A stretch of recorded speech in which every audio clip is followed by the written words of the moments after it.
Sejam todos bem-vindos ao canal de artesanatos decorativos. Toque uma nota.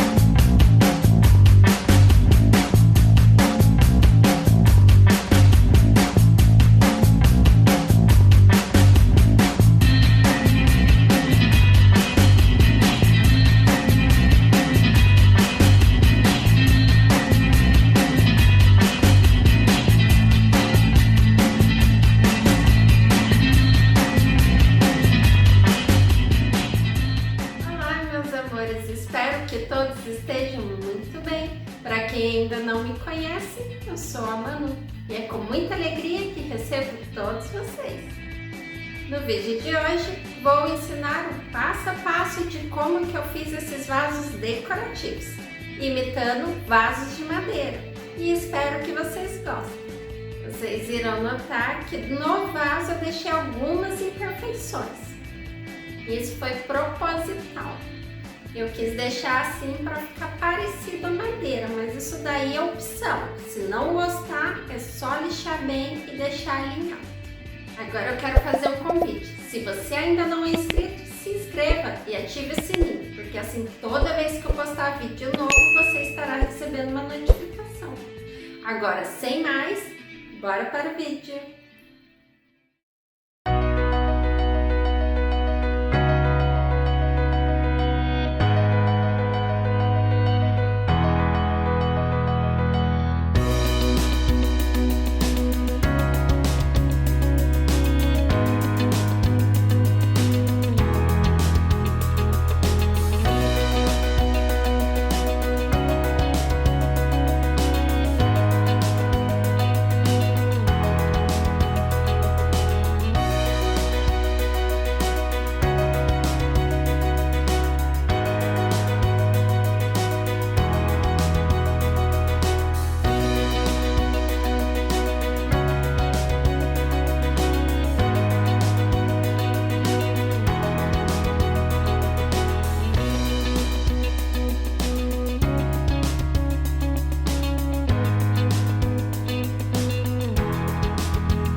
Se gostou, não esqueça de deixar o seu like, deixe seu comentário para mim saber o que achar. Agora eu vou ficando por aqui, um beijo e até o próximo vídeo.